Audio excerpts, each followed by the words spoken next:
Today we are breaking down the neurological assessment, a critical skill set the NCLEX will test you on extensively.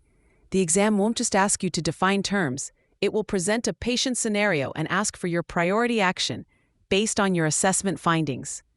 The earliest and most sensitive indicator of a neurological change is a decline in the level of consciousness. This is where the Glasgow Coma Scale, or GCS, comes in. You need to know its three components by heart: eye-opening, verbal response, and motor response. The exam will give you a patient description. For instance, a patient opens their eyes only when you apply a painful stimulus, makes incomprehensible sounds, and withdraws their limb from the pain. You must quickly calculate that score. That's a 2 for eyes, 2 for verbal, and 4 for motor, totaling a GCS of 8. The magic number to remember for the NCLEX is 8. A GCS of 8 or less indicates a severe brain injury, and the patient typically requires intubation to protect their airway.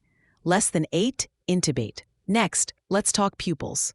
A common exam trap is to present a patient with a sudden change in pupil size. If you see a question describing a patient with a unilateral, fixed, and dilated pupil, this is not a subtle finding. It is a neurological emergency.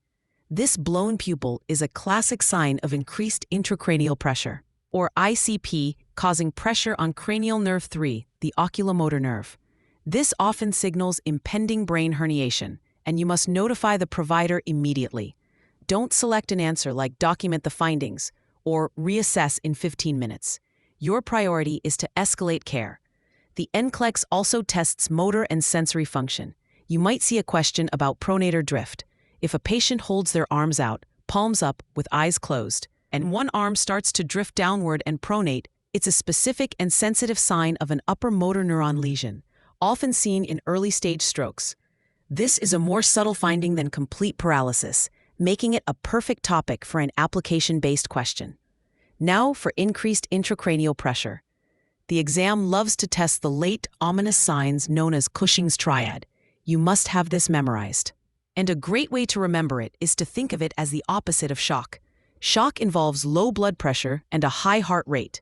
Cushing's Triad involves a high systolic blood pressure with a widening pulse pressure, a low heart rate or bradycardia, and irregular, slow respirations. Here's your mental shortcut. To save the brain, the body pushes blood up with high pressure, which triggers the vagus nerve, causing a low heart rate and low respirations. High, low, low. This triad is a sign the brain is about to herniate, a catastrophic event. Finally, let's connect this to stroke assessment. A question may describe a patient with classic stroke symptoms, like facial droop and slurred speech, and ask for the nurse's first action. Many test takers jump to rush to CT scan, but a common trick is to include an option like check blood glucose. Hypoglycemia can perfectly mimic stroke symptoms. Therefore, a fingerstick blood glucose is often the true first priority to rule out this common imposter before activating a stroke alert and getting a non-contrast CT. Remember, your first action must always be the safest and most immediate intervention based on the data provided.